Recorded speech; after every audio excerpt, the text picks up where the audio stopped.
ናይሎም ማዓንቲ ትምህርቲ ስታጌርያ ዘለኹ ዳልያ ዘለኹ ወንጌል ማቴዎስ ሻብዓይ ምዕራፍ ወንጌል ማቴዎስ ሻብዓይ ምዕራፍ ጥቕሲ 14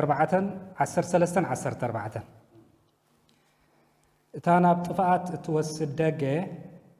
ርሕብቲ መገዳውን ገፍሕያ ቶም በኣ ዝኣትዉ ድማ ብዙሓት እዮም እታ ናብ ህይወት ትወስድ ደገ ግና ፀባብ መገዳውን ቀጣንያ ቶም ዝረኽብዋ ከዓ ሒደት እዮም እሞ በታ ፀባብ ደገ እተዉ ስለዚ እግዚአብሔር መስገን ኣብዚ ንሪኦ ዘለና ክልተ ደገታት ከም ዘሎ ገፋሕን ቀጣንን ማለት እዩ ስለዚ እቲ ኣርእስተይ እታ ቀጣን መገዲ ትብል እያ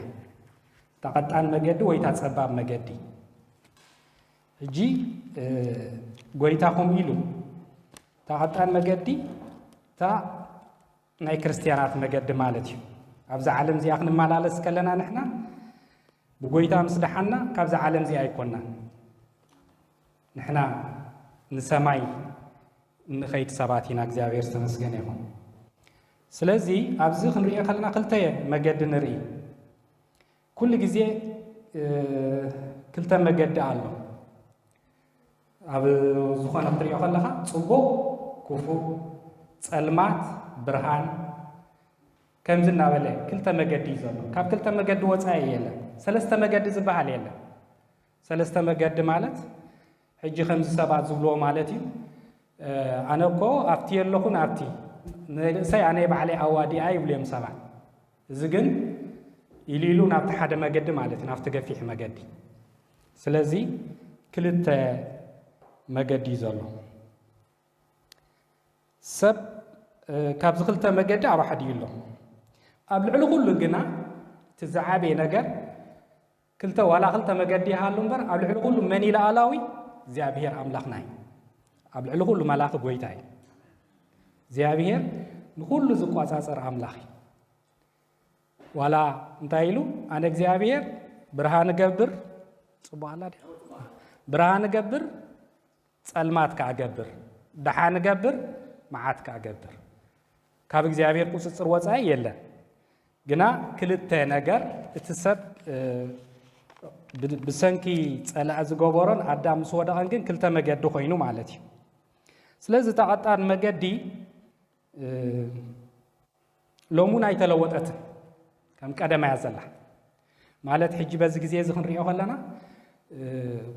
ማለት ከም ተረዳእኒ ማለት እዩ ብዙሕ ነገር ኣሎ እቲ ካብቲ መፅሓፍ ቅዱስ ወፃኢ ዝኾነ ነገራት ንርኢ ኣለና ማለት እዩ ዋላ ቤተ ክርስቲያን ተኸይድካ ካብቲ ቀጢን መገዲ ዘውፅእ ብዙሕ ነገር ይመፅእ ግን ኣይመሓየሽን እዩ እቲ ቃል ቃል እዩ ከም ዘለዎ እዩ ሰባት ክልወጡ ነገራት ክልወጥ ቃል ኣምላኽ ግን ኣይልወጥን እዩ ኣምላኽ ዝተመስገነ እዩ ዘበን ኣይልውጦ ሰዓታት ኣይልውጦ ኩሉ ኣይልውጦ ኩሉ ሕሊፉ ዝነብር ቃል እዩ ነዚ ህያው ቃል ኢና ሒዝና ዘለና ክቡራት ኣሕዋት ስለዚ ዝምዕብል ነገር ኣይኮነን ዝልወጥ ነገር ኣይኮነን ኣብ ትንቢት ኤርምያስ 6:16 እንታይ ይብል ኤርምያስ 6:16 ንፈልጦ ኢና ተቓል እግዚአብሔር ጎይታ ሰራዊት ከምዚ ይብል ኣሎ ጋገዲ ደለኹ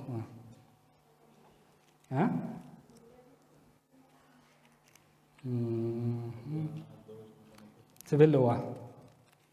ኣውድያ ዘላ እግዚአብሔር ከምዚ ይብል ኣሎ ኣብ ጎደናታት ደው ኢልኩም ተመልከቱ እቲ ናይ ጥንቲ መገድታት እቲ ፅቡቕ ጎደና ኣየናይ ምዃኑ ፍልጠቱ እሞ ብኡ ተመላለሱ ንነፍስኹም ዕረፍቲ ክትረኽቡ ኢኹም ንሳቶም ከዓ ኣይንምለስን ኢሎም መለሱ ስለዚ እግዚኣብሔር ናብቲ ናይ ጥንቲ እዩ ዝመልሰና ኩሉ ግዜ ማለት ከም ናይ ዓለም ተርኢናስ ምዕባል ኣሎ ምሽ ኣብ ገለ ፀኒሕካ ኣብ ገለ እዚ ግን ናብቲ ጥንታዊ መገዲ ተመለሱ እቲ ናይ ጥንቲ ኣምላኽ እግዚኣብሔር መስገን እቲ ናይ ሙሴ ኣምላኽ ስለዚ ናብኡ ኢና ክንምለስ ዘለና ናብኡ እዩ ተመለሱ ዝብለና ማለት እዩ ስለዚ እታ መገዲ ከም ዝበልና ኣይትልወጥን እያ ከም ዘለዎ እዩ ስለዚ ቃል እግዚኣብሔር كوميو مالتي الأملاخ كان تايبل أملاخ أنا أملاخ أبوها أبراهام إسحاق أملاخ يعقوب زيابير مسجن أملاخ بزوم سلسة زي جريد الزارب كل جزء نايت أنت أملاخ أي تغيرن زيابير يسوع كريستوس تمال اللومن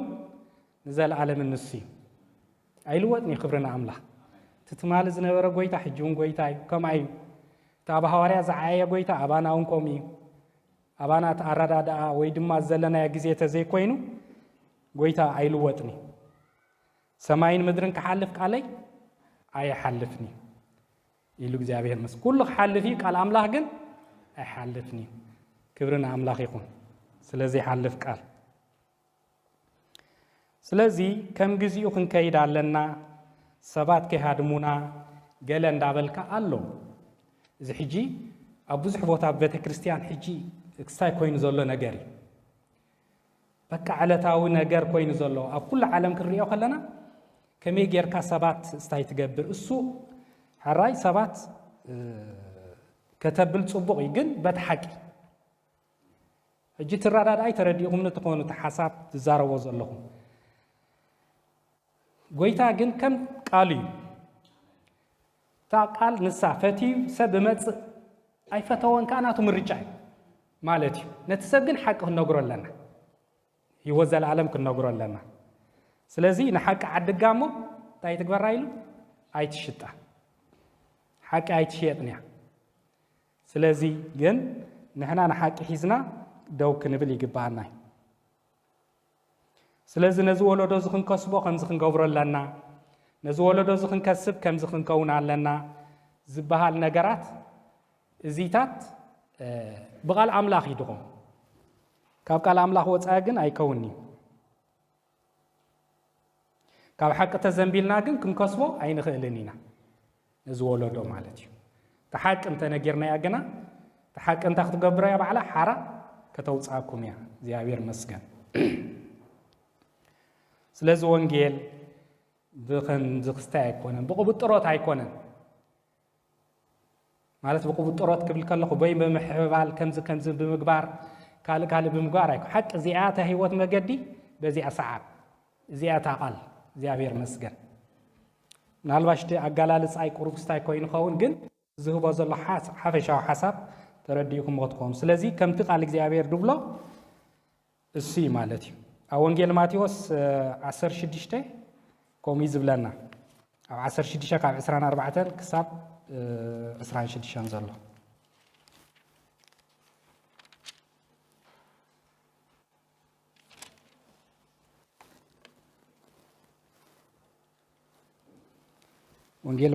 ወንጌል ማቴዎስ معرف 16 ካብ 24 ክሳብ 26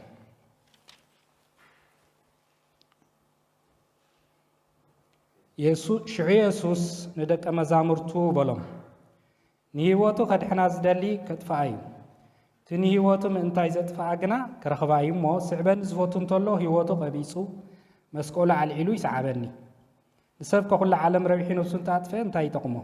ወይስ ሰበጃ ነፍሱ እንታይ ክህብ እዩ ይብል ማለት እዩ ስለዚህ እግዚአብሔር መስገን እዚ ኣብ ህይወት አምናይ ወደ መዝሙር ትምርቲ ተማሂርና ያለና ዋጋ ከም ተከፍል ማለት እዩ ጎይታ ኢየሱስ ነቶም ስዕቦ ዝነበሩ ሓደሽቲ እዮም እኮ ግን ክስዕቦ ከለው እንታይ ኢልዎ ዝስዕበኒ ዘሎ ህይወቱ ቀቢጹ መስቀል ዓልዒሉ ይስዓበኒ እዚ እቲ ወንጌል እቲ ቀንዲ ሕመረት ማለት እዩ ናይ ቃል እግዚአብሔር ስለዚህ ፈቲኻ ድስዓብ መገዲ ደሲልካ መዲብካ ድስዓብ መገዲ እግዚአብሔር መስ ከም እንተ ኮይንካ ሽዑ ድኾነ ፈተና ኣብ መንጎ ተመጺኡ ኣይሕድሸካን ምክንያቱ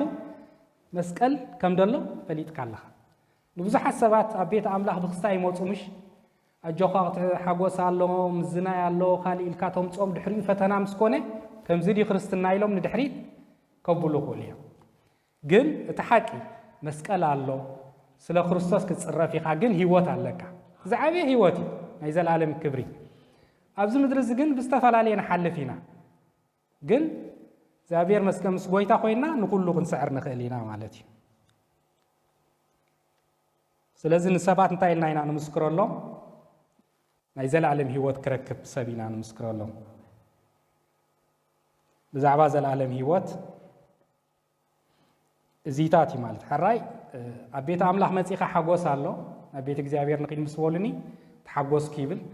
ኣብ ቤተ ኣምላኽ በረኸት ኣሎ ሰላም ነገር ኣሎ ብሩኽ ነገር ኣሎ በት ሓደ ሳይዱ ከዓ መስቀል ኣሎ ፈተና ኣሎ እዚ ክልተ ዝንድሕር ባላንስ ሒዝናዮ ኩሉ ግዜ ዕውታት ኢና ስለዚ ኣብ ሰዓት ዝኸማን ሕጂ ቻሌንጅ ኣለዎ ክርስትና ፈተና ኣለዎ ግን እግዚአብሔር መስገን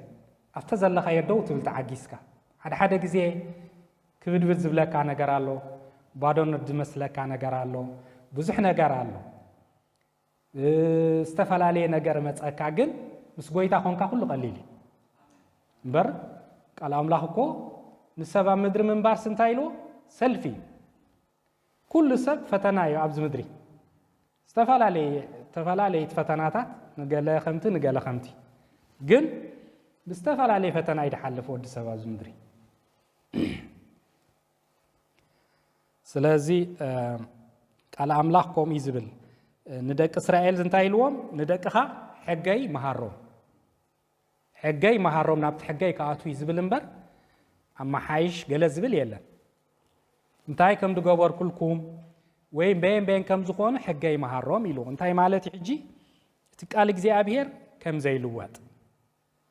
ስለዚ ኣምላኽ መስገን ከም ዘለዎ ከምታ ዘለዋ እንድሕር ከይድና ከዓ ንሕና ኩሉ ግዜ እንዳሰገርና ኢና ንኸይድ ኣይተብልን ኢኻ ስለዚ እግዚኣብሔር ዝተመስገነ ይኹን ኣብታ ገፋሕ መገዲ ግና ከም ድላይካ ኢኻ ትኸይድ ናብ ደሌኻ ማእዝን ኢኻ ትኸይድ ጥዕመካ ናብቲ ትኸይድ ጥዕመካ ናብቲ ሓደ ፀጋም የማን ትኸይድ ዝተፈላለየ ትገብር ማለት እዩ እዚ ንዓኻትኩም ሳይገብረልኩም እዩ ስለዚ ታገፋሕ መገዲ ከምዚያ ታቐጣን መገዲ ግና ንክርስቶስ ሒዝካ እዩ ኣብ ድኾነ ይኮንካን ክትከይድ ብዙሕ እንዲዳ ንፈልጥ ኢና ናብ ጎይታ ምስ መፃናሲ ንቤተ ኣምላኽ ጥራይ ትኸይድ ትኾንካ ኣብ ገለ ምስኣቶም ትኸይድ ሽዑንታን ዝብሉኻ ዝተፈላለየ ፈተና ይድመፀካ ስለዚ እግዚኣብሔር ዝተመስገነ ይኹን ታገፋሕ መገዲ ግን ከም ድላይካ ናብ ዝደለኻዮ ኢኻ ትኸይድ ቃል ኣምላኽ ነዚ ታገፋሕ መገዲ ብዙሓት እዮም ዝኣትዋ ኢሉ ታቐጣን መገዲ ግን ሒደት እያ እሞ በታ ፀባብ ደገ እተው እዩ ዝብለና ስለዚ ብዙሕ ግዜ እሱ እቲ ሓቂ ማለት እዩ ዳዊት እንተሪእናዮ እሲ ብዙሕ ግዜ ሳይንገብሮ ኢና ንምንታይ እዩ ኣብ ሓጢኣት ወዲቑ እንተኢልና ኣብ ዝተፈላለየ ካብቲ ክስታይ ምስ ወፀ እዩ ዳዊት ናይ ኣምላኽ ሰብ ዝተጋጊ ግን ናይ ዳዊት ፅቡቕ እንታይ እዩ ዘሐጉሰካ ኣፀቢቑ በቃ ትሕት እዩ ዝብል ናብ ቅድሚ ኣምላኽ ክጋገ ከሎ ናብ ቅድሚ እግዚኣብሔር ይምለስ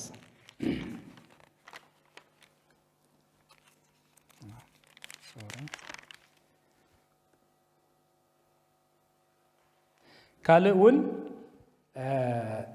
እንታይ እዩ ብዝሒ ሰብ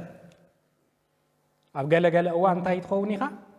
ሰብ ተበዚሖም ከም ባህሪ እንታይ ኣለና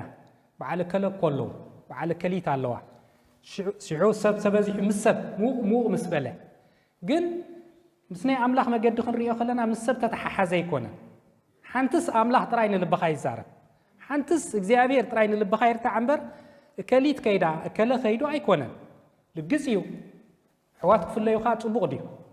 ኣይፅቡቕን እዩ ሰባት ክፍለዩኻ ይፅቡቕን እዩ ግን ምስ ሙቕ ዝበለ ይኮና ሎሚ ኣምላኽ ናበይ ክኸይድ ደልየኒ ኣሎ ሎሚ እግዚኣብሔር እንታይ ክገብር ደልየኒ ኣሎ እዚ ክንብል ኣሕዋተይ ስለዚ ከምዚ እንድሕር ዳኣ ኮይኑ ኢት መገዲ ሰባት ተጠሚትካ ግና ባህሪና እዚ እዚ ናይ ሰብ ባህሪ ምዃኑ ፍሉጥ እዩ ናይ ጎይታ ባህሪ ግን ከምኡ ይኮነን ኣምላኽ ዚ ነብርሃም ክፅውዖ ከሎስ ነብርሃም ጥራይ ፀዊዕዎ ኣብርሃም ግን ንሎጥ ንገለ ተማሊእዎ ሕጂ እታ መገዲ ናይ ኣምላኽ ናይ ኣብርሃም ጥራይ ስለ ዝነበረ ፀገም ፈጢሩሉ ክሳዕሎ ዝፍለ ግዜ ሕጂ እታ እግዚኣብሔር ዝበለካ እዩ ስለዚ ክርስትና መንፈሳውነት በይንኻ ምዃኑ እውን ኣሎ በይንኻ ምዃን ኣሎ ግን ትውሳነኻ ናይ ግልኻ እዩ ኣብዚ ከምዚ እንድሕር ኣቲና كم تهاريا باولوس انتايلو سي كله فتون يلو تميت فلت صقاب فلت العلم بال فلت حتم بال فلت كله فلت يلو حجي كريستنا خا بفلا كريستنا هيوت بقل خايا كمتا بقلنا تقبلنا ولا نجرات تسألمته تصبب تبلت أبزر مدر كمان عقل زدلي نحنتي نعملت كم زخوينات كنبلغ الناس كتنكس على كاب حنت خوينات كتحوت تخوينك كوب دما أبت منفساو خا حدا جزي خص عنا خلونا يسأل أي معبلات دوكن بلا لنا يا بير مسكن النفوتهم سبات عرك محازة كالك فلو يخاخلو قليل لا يكونن جن كريستوس يعبي ጎይታ ያዓቢ ስለዚ ከምዚ እምበር ኣሎ ጸላይ ከም የምጻልካ ድሓር ብዙሕ ነገር ይዘምጽእ ነብታ መገዲ ዓወት ክትከይድ ከለኻ እሞ ከምዚ ክገብር እየ ከሪኤከ የብለካ ግን ጎይታ እንታይ ኣሎ ጎይታ ኣለኒ ክንብል ኣለና እንተ ሰይጣን ተስፋ ክነቁርፆ ኣለና ኣምላኽ መስገን ቤተሰብ ምንጻል ድበሃልካ ኣሎ እጂ ሓደ ግዜ ኣነ ናላሽቲ ክስታይ ኣብ ዝባደን ከለኹ ሲ 22 ሰባት ነርና ኤርትራውያን ኢና እጂ ከለና መጀመርያ ሰዓተና እንዳ ማሕበር ገለ ሓንቲ መዓልቲ ምስኦም ከይደ ገለ ብድሕሪኡ ብዙሕ በዓላት ክገብሩ ጀሚሮም ናይ ሚካኤል ናይ ገለ ተናሕዋት ከዓ ነቶም ኣወዳት ዋላ ክገብራሎም ጀሚረን ኣነ ግን ኣይሕወሰኩም ነይለም ኩሎም ነፂሎምኒ دحاني حق زرابا وزح ستايكم كون جن حد جزء بلاكاي نوح كون كله شعو جن زاوير كاي تصلني يره تحريو نازشتو تجارد وسينا قدميت حيزو نيرو يفحونا وزح يبلن نيرو تحريو جن ويتا خانا بزستايكير حجنتاين مالتي من تسال سي قليل ايكونه سبك نتصلاك خلو نعو ختم مساسل تحاسيب كخا بزي درحك اكا نغر الله ناي كريستوس ترحق الله مالتي بناي كريستوس مجد انت خوينو زي زراواي ولون سلازي جن ابتني عالم يزول زلو زي نفلط كلناي سلازي نمنتا قطان تيلنا خاني ثلاثه صلات اللونا سغا عالم شيطان مالتي زياتهم مصارفتيا تاغفع مجدخا مز ثلاثه تسمامعتيا مسغاخان مس عالمن شيطان كا مالتي الله مالتي تزعبي فتنا سغانا يمچ اوشتنا خوينو تاي غبرنا اتنفسي نمنتاي توخني نمنتاي تچنقن لخي لوا داويت نمدحان እግዚአብሔር ተስፉን ከመስጉነየሞ ተስፋኺ አብ አምላኽ ግበሪ ስለዚህ ዝም ሰለስተ ጸላእቲ አለው ታቀጣን መገድግና ታገፋሕ መገድግ ከም ዝበልናያ ማለት እዩ በሆሚያ ጸባብ ቀጣ ገፋሕን ተባሂለ ስለዚህ ታጸባ መገድ ፈተና አሎ ጸርፍሎ ተነጽሎሎ እንገልጾ ጸናሕና ጸርፍሎ ማለት እዩ ፈተና አሎ ስለ ክርስቶስ ጎይታ ኢየሱስ ተፈቲኑ ተጸሪፉ ዶ ንበዓል ቤት ብኤልዘቡል ካበሉስ ስድራ ቤቱ ዳ ክንደይ ዘይብሎ ስለዚህ ሕዋተይ እዚ ተመጸና ጎይታ ሓሊፎይ ቀድሜና ስለዚህ ንሕናኻ ብፈተና ክንሓልፍ ምዃንና ንፈልጥ ኣለና ካልኣይ እዞም ኣዕሩኽን ቤተሰብን ኣንጻርካ ኸ የሰልፎም ክንረኽቦ ኢና በል ከነርእዮ ኢና ኢሎም ይገጥሙልካ ዝውን ኣሎ እዚ ምናልባሽ ገሌና ደይበፅሓና ኸውን ክእል ገለ ደይበፅሓና ንኸውን መብዛሕቱ ግና ፈሊጥናዮ ንሁሉ ኢና ሽዑ ጥራይ ምንጻል ደይኮነ ከዓ መጥቃዕ ማለት እዩ ጸላእ ይገብር እዩ በዝሰብ ግን ነዚ እንድሕር ፈሊጥናያ ጸኒሕና ጎይታ ኣሎ ምሳና ጎይታ ምሳኻ እንተኮይኑ እንታይ ኣሎ ዝጎድል ምንም ኣይጎድልኒ ሕዋተይ ስለዚ ጳውሎስ እንታይ ንሰብ ክሕጉስ ተትደሊ ባርያ ክርስቶስ ኣይምኮንኩን ነይረ ኢሉ ማለት እዩ ጎይታ ኸ እንታይ ኢሉ ንሰብ ቤተሰቡ ጸላእቱ ክኾኑ እዮም ኣይገርም እቶም ቤተሰቡ እንታይ ክኾኑ እዮም ጸላእቱ ክኾኑ እዮም እንታይ ዳ ቤተሰብካ ትፈትዋ ዲኻ ትፈትዎ ሓውኻ ትፈትዎም ክስታይካስ ከመይ ኢሎም ጸላእትካ ክኾኑ ናይ ጸላእ ነገር እዩ ዝርኢና ኢና ኣብ በዓል ኣስመራ ከለና ሲ ድፈትዎም ዝነበሩ ውፃእ ክብሎም ከለዉ ወይ ድማ ካብዚ ሒዝካ ዘለኻ እምነትሲ ኣፀቢቆም ናብ ዓለም ዝነበሩ ከምቲ ናይ ቀደምካ ሃማን መሓሸኒ ድብሎም ኣለዉ እዚ እንታይ እዩ ናይ ወንጌል ኩነታት እዩ እቲ መገዲ ተፈላለዩ ማለት እዩ ስለዚ እዚ ኸ ኣሎ ካልእ ፀላእኻ ፈኸራን ተህዲድን የምፃልካ እዚ እውን ኣሎ ተህዲድ ኣሎ ፈኸራ ኣሎ ሕለፋ በል ሕለፍያ በሊ ከምዚታት ትብል ይፀላእ ግን የሱስ ኣሎ ደው ኣለኹ ክንብል ናይ ፀላእ ፈተና ንዓኻ ድኸውን ግዜ ይብለይን ክንብሎ ይግባአና ይሕዋተይ ከምዚ እንደድሓ ጌርና ኩሉ ግዜ ክስታይ እምበር ፀላኢ ብጣዕሚ ዝህድድ ብጣዕሚ ደፈራርሕ ጦብያን ሰንበላጥን ንዝክሮም እንዲና እዞም ድኹማት ኣይሁድሲ ምስ ሰርሕዎ ከማን ወኻርያ ደይባ ከተፍርሰያ ኢሉ ኣምላኽ መስገን ግና ኣምላኽ ሰማይ ከቕንዓልና እሞ ንሕና ባሮት ተንሲእና ክንዓይና እዩ ስለዚ እግዚኣብሔር እሙን እዩ ምስኡ ጥራይ ንኹን እግዚኣብሔር መስገን ምስ ኣምላኽ ዝኾነ ሰብ ኩሉ ግዜ ይዕወት እዩ እንታይ ኣበይ ክትበፅሕ ኢኻ እንታይ ክትገብር ኢኻ እስክተፍርዮ ነገር ክርኤካ ይብለካ ይፀላይ ወላ ሓንቲ ዓቕሚ ይብልካ ንብለካ ይሓንሳ ሓንሳ ፍላይ ድኽምክም ክትብል ከለኻ ሽዑ ብዙሕ ነገር ኣሎ ግን ኣምላኽ እድግፈካ እግዚኣብሔር መስገን ካልእ እውን ሓልዮት ዝመስል እዚ ምስ ኣባኻዮ ኻ እንታይ ገብረካ ሓልየልካ እንታይ ገዲሽካ ቀሲልካ እኳ እዩ እዚ እኮ ግዜ ኣየድልዮን እዩ ስለዚ ኣይተብዝሓዮ ብዙሕ ኣየድልየካን እዩ ቁሩብ ጥራይ ተመላለስ ኢሉ ከዓ ብዙሕ ጥራይ ከም ክሳይ ኮይንካ እውን ትነብር ኢኻ መስቀልን ዓለምን ብሓደ ጨቢጥካ ትከይድ እዚ ዘለናዮ ብጣዕሚ ኣዝዩ ክፉእ ዘበን እዩ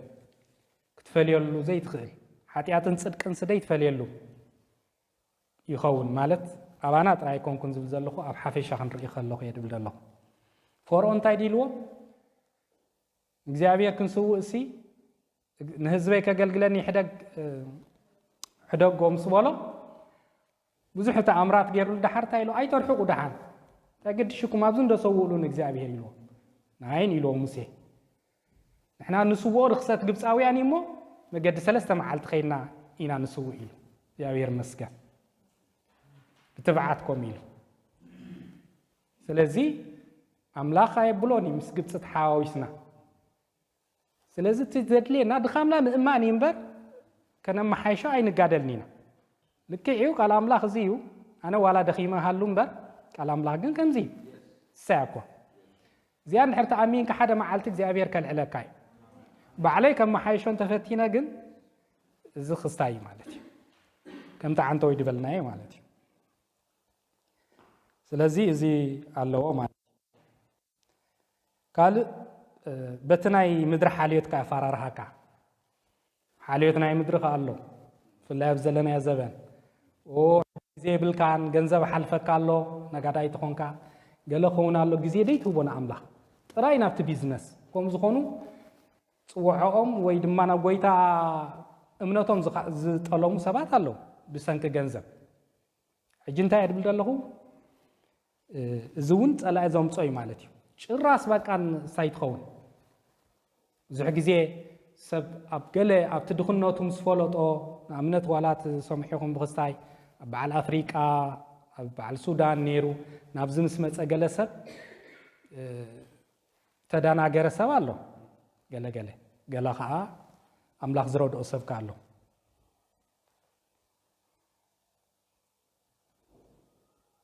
ስለዚ ምስ ጎይታ ኮንካ ዝጎድል የለን ኣምላኽ መስገን ምስ የሱስ ኮንካ ዝጎድል ወላ ሓደ የለን ይመስል ኸውን እምበር ምስ የሱስ ኮንካ ኣይጎድልን ዋላ ድኾነኹን ኣብ ጎይታ ምፅጋዕ ትሓይሽ ንዓይሲ ናባኻ ምቕራብ ይሕሸኒ ኣምላኽ ዝተመስገነ ይኹን ስለዚ ናብ ጎይታ ምቕራብ ይትሕሸና ካብ ኣምላኽ ዝመፀ ኸ ይጠቕመና እግዚኣብሔር መስገን ካብ ጎይታ ዘይኮነ ግና ኸይነው ሓፁር ይደርበ ኣምላኽ መስገን ከምኡ ንብል እግዚኣብሔር መስገን ጎይታ ይደልየና ስለዚ ከምታ ቀዲመ ዝበልኮ إذا بجنزف جيرو بحالية جيرون سألعي سايجبركاي أوانجيل يوحنس نفلتين عسرته سراغي جاكا سرغن كحردن نخالعي مسئل أنا جنان تاي كرخبة مسئل هيوت مسترفع كورات حواتي ويتات رأي هيوت زهد سألعي تطعمي دم سأل كام جمرة ده حرقن موت الله كالي تساقم الله سلازي ويتا جنان تايلو أنا جنا هيوت مسترفع كرخبة يزمس أخو سلازي سألعي إشوف حزل كادير مسئل يكون ثير حزل كايد مت معار حزل كايد مت باللحس اسمي حزل كايد مت كومنير تدخون دا سب كويم سعوا نزجن دحارجن انت اتمت شعو نعم امتيو خاب امنت اقديلو نافكال نجر كبصاكا مالتي لذي እግዚአብሔር መስገን ቃል አምላክ ይحواتي زي كنستوعللو يجبعنا كمتي مصحف مثالي شوعة زلون فلطينات تاريخ تامن زرا سبيتي وعلم مالتيا نتجوز ودن تاع جراتو ندا ساي جبرت يا حبيلاتو لاقابات ارت مالتي بزح ነገር مالتي ስለዚህ ጸላኻ ከምዚ ገይሩ ዝመጽእ ኤሳው እንታይ ገይሩ በኽርኑ ብምንታይ ሸይጥዎ ብብርስን ፀብሒ ብርስን ዲደ ስለኒ እታ በኽርኑ እስክንድዝና ዓቃ ብለና أزي خبر نجار كوي حنس أكو عايشين نحنا تناقوي تامسانا زول تسقاير داناني كريو خلو سقينا مزخونه ساي مالت نورمال ساي نخون مالتي تزخبر نجار حيزنا لنا كابز زخبر نجار يلا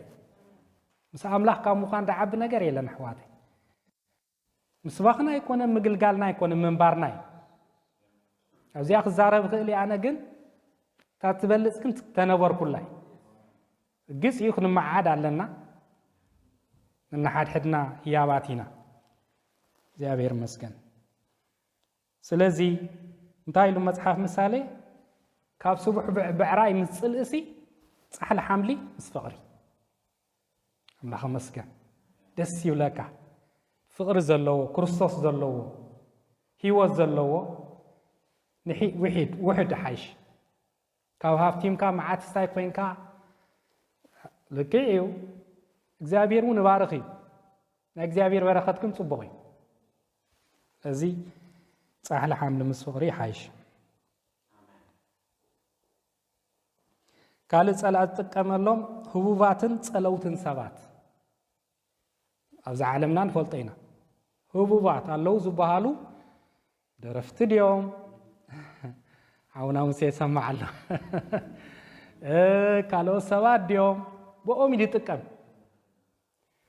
ساتون كهو واتيوم فلوت آتيوم سحابنا تالو حكين ده سلا عشاء يكونن بزيد يتكلم مالتي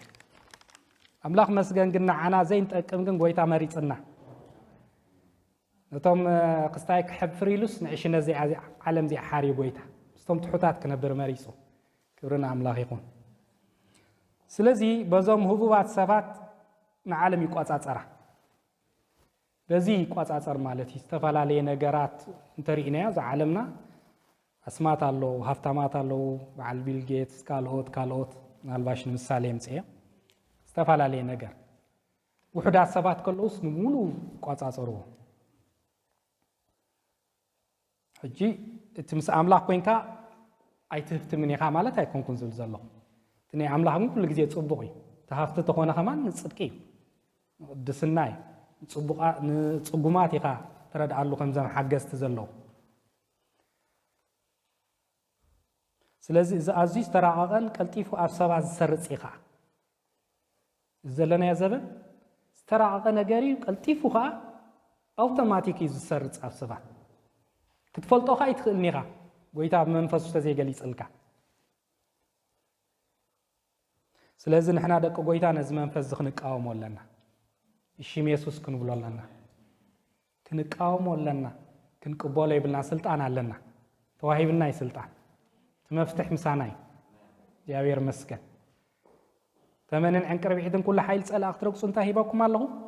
سلطان هيبكم الله خبرنا املاح حدا غزي كو سم يسوس تطفانا مالت كندي معبلات عندما تسكا بشيم يسوس يلكا عند تطفوس حتم تبل سم يسوس جن حيل الله بكل زدم السمي سمع أملاك مسكن سلازم سم يسوس حيزنا خنك قامو علنا إذا منفس زي عالم زلوا منفس كان يدهولوا لنا سلازم أب كله من قصاصنا كله نجبر له نراقبهم سبات كان يستوهل الله معلنا نزيو بس انت قايل قابتهم وكيا سبات كندحن تصليلنا وندبلالو حجي سب تبولي حاجنت افسب كلتا نغاري املاح زتقومولو له صلاخ تقومولو له سلازي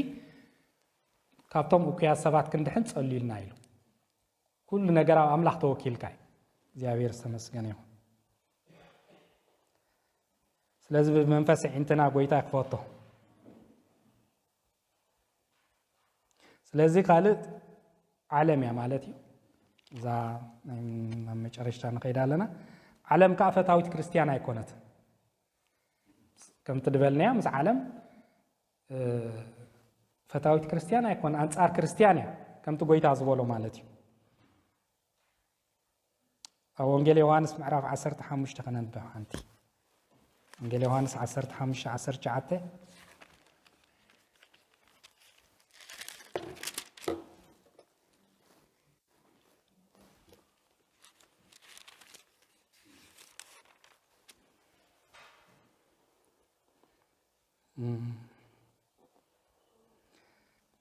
كاب عالم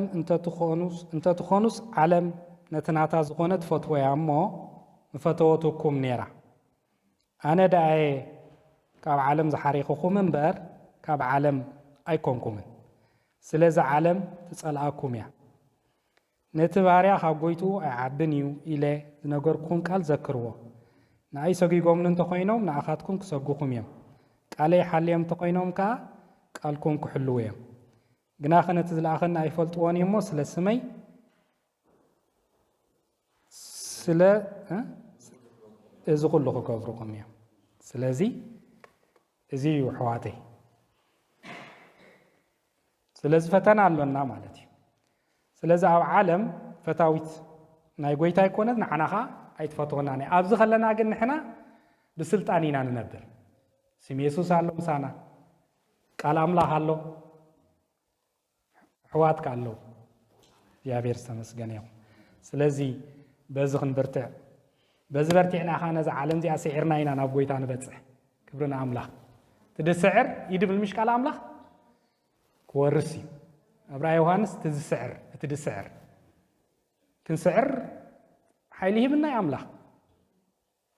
بعلنا تزياب بيلنا زابير نود السب بكريستوس يسوس آمينو كسعر مخانو كستاجر وين أنا سعر اللهم وسخم كان عالم كسعر واحد أجهم أنا عالم سعر يامو سخاتكم كسعر واحد كبرنا جزء أبيه لازم خندي تعويتنا مس أملاح مخان يعني أملاح مخان نادس يبلنا أين بلنينا حدا وانس ألاهم مسيزي بشيم يسوس كابس الماز متسيو حدا جزء وضع عالم دلوكو قلت بلا بيت أملاحكم تسميعها ግን አቤት አምላክ ጥራይ ጥዑም ደሎ እግዚአብሔር መስገን استفعل يكون أبويت أتراي سلازي كومي قال لوط انتري إناسي تصادق نفسه تجنق نبرة بلنا بتزري أن سمحون زنبرة تصادق نفسه تاي تكون نيرة تجنق نيرة دس سايبلوني صدق أنت اللي قبل بخا تحمق نجر تتصدق كويس تتصدق أنت مسيو بحلقات قبره نجر أيقونه تسحق تتصاود دا تدلن ديخا مسكالو دا ختبل تدلن ديخا بسغا مالتي جن ايد ليه كان يبقى وش تخاس قلب لكا حجة السبتاي نصل زبل بروخا كايا حنسا كومو غوان فناي جن اوش تخاس يحسب حنسا انس تاع خوينا حنسا اصايدهم مشبل كريو خلخو جنا افتوشتي زلو منفسيو بيتقبلوا مالتي كومولو سلازي እግዚአብሔር መስገን ሎጥ በትዝሪኦን ሰምዖን ዝነበረ ትዝነበሮ ቦታ ሕማቅ ቦታይ ታጻድቕ ነፍስ ትጭነቕ ነበረት እዚ ዘለናዮ ማለት እዩ ስለዚ ጽድቅ አምላክ እንድሕር መልኢካ ኹም ኢኻትኹም ስጋኳ ፈተናን ተምፀንዑ ግን እግዚአብሔር ሳይገብሮ ስለዚህ ከም ክርስቲያን መከራ እንተ ጸጎብክናስ አስብለና ጴጥሮስ ኮም ይዝብል ከም ዓለማዊ ከም ክስታይ መከራ ተጸገብካ ታይ ረብሓለው ከም ክርስቲያን መከራ ተጸገብካ ግን በረኸት አለው ዓወት አለው ህይወት አለው እግዚአብሔር ይመስገን ስለዚህ ቀዳማይ ታርጌት ጸላእ ንመን እንተይልኩም ንክርስቲያን ካሊየ ብሉም ሓደ እዋን ኩይ ንዓይ ክረክብ ኢሉ ብዙሕ ነገር የምጽእ ናበይ ዕላማ ግን ናባይ ናባኺ ናባኹም ናባኻ ስለዚህ ዚቲ ናይ ጸላእ ኩሉ ግዜ ምክንያቱ ህይወት ዘለዎ ንሕና ኢና ብክርስቶስ ዘለና ስለዚህ ሰይጣን ከይብለጸልና ንውዲቱ አይንስሕቶን ኢና እግዚአብሔር ይመስገን ነቲ ውዲቱ አይንስሕቶን ኢና ኣብ ማቴዎስ 4:8 ንፈልጦ ኢና ጎይታ ኢየሱስ ክርስቶስ ተፈተኖ እንታይ ኢልዎ ፍግም ኢልካ እንተሰጊድካለይ ሲልዎ እዚ ኩሉ ናይ ዓለም ክብረትን እዚ ኩሉ ናይ ዓለም ክስታይን ክህበካ ኢልዎ ጸላኢ ሓንቲ ነፍሲ ክረክብ ብዙሕ ኢንቨስት ክገብር ክእል እዩ ስለዚ ንጎይታ ኸማን ነቲ ክቡር ጎይታ ኸማን በኸምዚ ሓሊፉ ምክንያቱ ኩሉ እኳ ናይ ጎይታ ተኾነ ኣብዚ ዓለም ዘሎ ነገራት ኩሉ ግን ኩሉ መታለሊ ነገር ግን ጸላእ ድጥቀመሉ እዩ ክብረት ናይ ዓለም እዚኣ ካልእ ማለት በኡ ገይሩ ዝፍትን ማለት እዩ ኩሉ ግን ንሕና ኣብ ትሕቲ ጎይታ ግዜኢና ኢና ክንወርሶ ዝስታይ ዝገብረና ስለዚ እቲ እሙን ክርስቲያን ግና ምስተኸበበ እንታይ ዝገብር ኣብ መስቀል ይድጥምት እግዚአብሔር ይመስገን ዋላ ጸላእ ሓንሳ አጸልምት አብለልካ ዋላ አሽካዕላ ለምጻካ ዋላ ካልእ እንጻኻ ደው ንጎይታ እግዚአብሔር ይመስገን ኣብቲ መስቀል ስለዚ ከምቲ ዘማሪ ዝበለቶ በዙሪያዬ ሆኖ ጠላት ቢያውከኝ ያሸነፈኝ መስሎ ቢፈኩርብኝ ዋላ ዝሰዓረን እንተመሰሎ ኢላ ማለት እዩ ሓቂ ስለዚ ከምቲ ኣብ ሚክያስ ዝብሎ ኣቲ ጸላኢተይ ካኢሉ እንተወደቕኩ ኸማን ክትስእ ከምኡ ኢና ክንብል ዘለና ትምትሳእ እቲ ክስታይ ሱዳ እሞ ብዓዲ ኩናት ኮይንካ ዳ ኣለኮ ክስታይ ግን ኩሉ ግዜ ምትሳእ ኩሉ ግዜ ብድድ ምባል እግዚአብሔር ይመስገን ስለዚ ኩሉ ግዜ ተስዋት ክንከውን ኣለና ስለዚ ጸላእኹም ይብለካ ሓንሳ ኣምላኽ ሓዲግካ እዩ ዛዕባኻ ይግደስኒ እዩ ድብለካ ግዜ እውን ኣሎ ጽዮን እንታይ ኢላስ ጎይታ ሓዲግኒ ኢላ ሓንሳ ራሕ ኣቢሉ ገዲፍኒ ኢላ ግን እግዚአብሔር ኣይገድፍኒ ኣብ ኢደይ ወቂጠ ከለኹ ኢሉ ክብርና ኣምላኽና ህያው እዩ ስለዚ ደቂ እስራኤል እውን ንርእሱ ካብ ግብፅ ናብ ከነኣን ክኸዱ ከለቱ ዝነበረ ጉዕዞ ብዙሕ ሽግር እዮም ረኺቦም ብዙሕ ነገር ይጓኒፎም ግን እግዚአብሔር መስገን ኣብ ከነኣን ግን ኣትዮም እዮም ዝተፈላለዩ ነገር ዋላኹን ኣትዮም እዮም ካልእ ምናልባሽ እቲ ምግንፃል ሳኸ ይገብረና ማቴዎስ 20 ካብ 20 ክሳብ 23 እንታይ ዝበሃል ኣሎ ጥሪ ኢልካ ናብ ክብረት ምድያብ የለን ዋጋ የኽፍል ክርስትና ማለት እንታይ ጌራ ማለት እዩ ኣደ ደቂ ዘብዴዎስ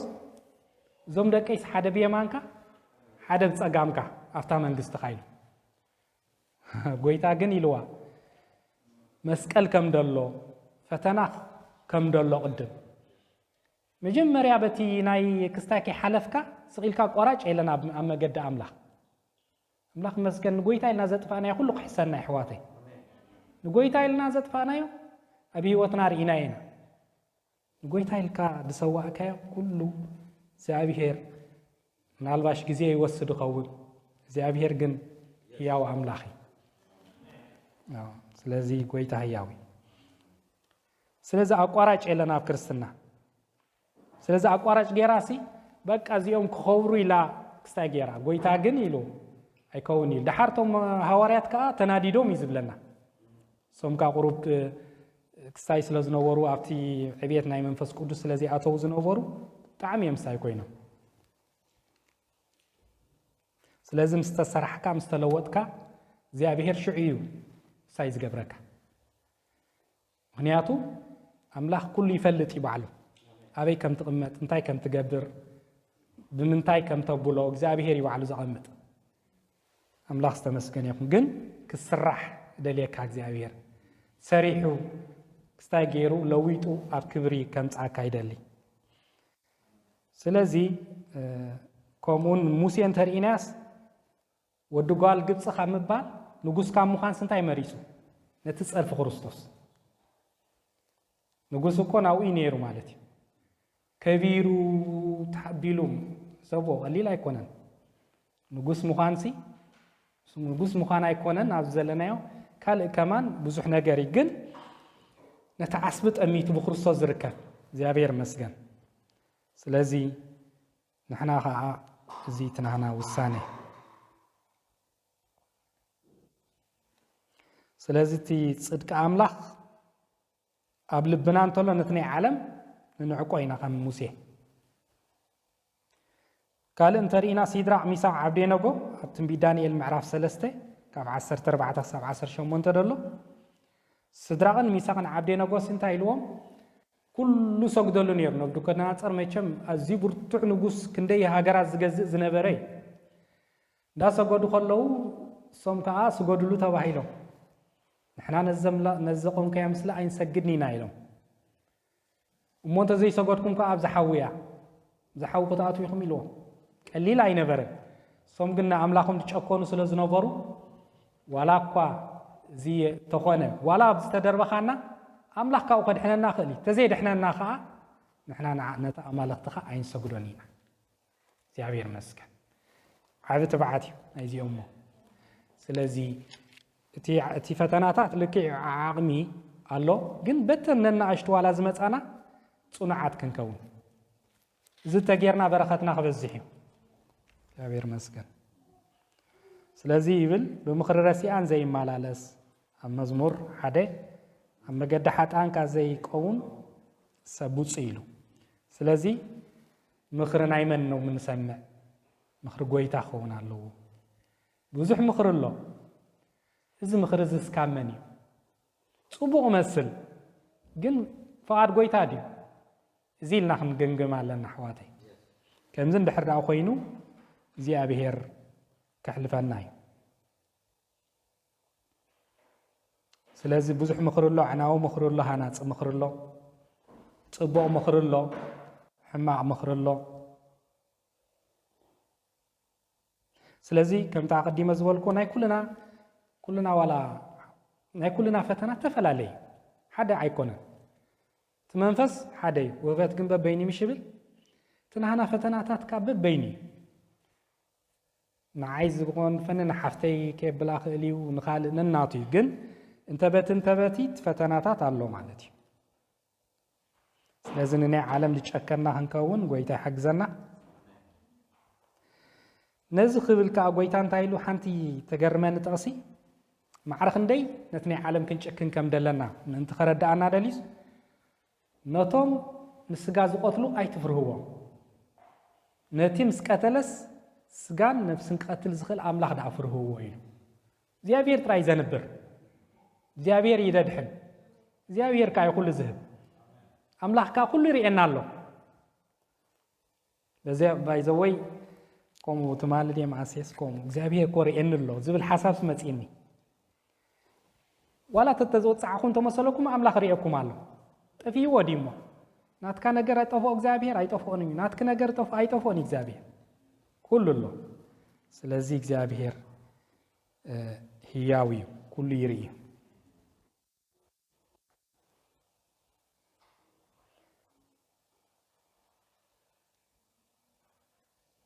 ስለዚ እቲ ዝበለፀን ዝጠዓመን ሂወት ኣብ ኣምላኽ ጥራይ እዩ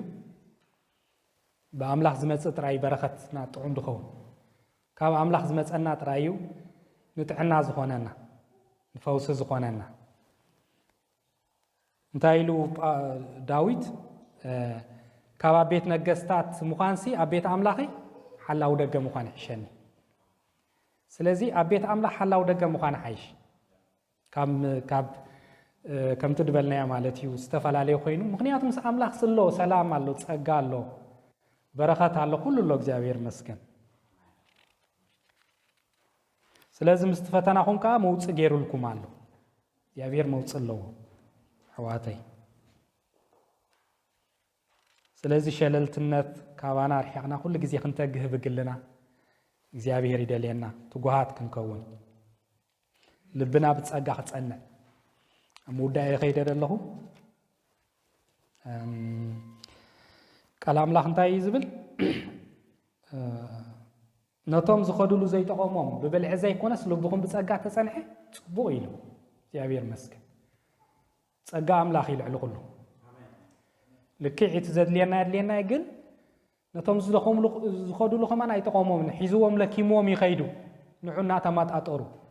ስኹም ግን ጸጋ እግዚአብሔር እንተሊኩም ንሱ እቲ ዝበለጸ በቲ ዘለና ከዓ እንታይ ኢሉ ጳውሎስ ይኣኽለኒ ምባል ተማሂረ እግዚአብሔር ዝተመስገነ ይኹን ስለዚህ መንፈስ ጎይታ ካዕጥቐና ድልው ኢሎም ድልው እግዚአብሔር መስገን እንታይ ከዓ ትብል ደስ ዝብለን ተቕስብ ኢሳያስ ዘላ ኣነ ንምውላድ ዘብፅሕኩስ ሓይሊ ምውላድ ዶ ኣይሂብኒ ኢሉ እግዚአብሔር ንምውላድ ዘብፅሐስ ናይ ምውላድ ሓይልኻ ሰኣኖ ድዩ እግዚአብሔር ይኽእል እዩ ኩሉ ነገር ከብሎ ስለዚህ ጽቡቕ ገድሊ እምነት ተጋደል ኢሉ ጽቡቕ ገድሊ እምነት ክንጋደል እግዚአብሔር ሓግዘና ሓንቲ ናይ መጨረሻ ተቕሰይ ካልኣይ ቆሮንጦስ 4:16-17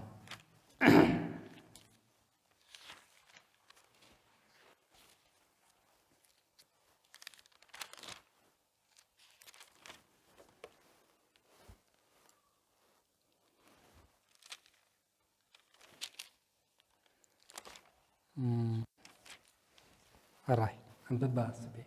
تبارك شعاز حدث اللي نسألنا ما عليها زي ولا بلوس ما يزال الملوك فلسطين كوريا قالوا لنا يوم إذا ناوي حسبنا تبص بسقوا وشنا حبسة صباح كده صار سلازي عين حللنا እግዚአብሔር መስገን ስለዚህ እቲሽ አይን حللنينا እቲሻዓ ዝሓልፍ ቀሊልን ጸበባን አይሉ ስለዚህ ጸበባ ሆን ዘሎ ቃል ኣምላኽ ብጉ ተዛሪብና ረዚን ክቡር ክብርኻ የዳልወልና ዝዓበየ ነገር እሱ ኣብዚ ምድርኻ ብሓጎስ የንብረካ ብሰላም የንብረካ ብዓወት የንብረካ ኣምላኽ መስገን ኣብ ሰማይካ ናይ ዘለዓለም ህይወት ካብ ዝዓቢ ነገር የለን ክብርን ኣምላኽ ስለዚህ ልብና ጥራይ ንዑ ንሃቦ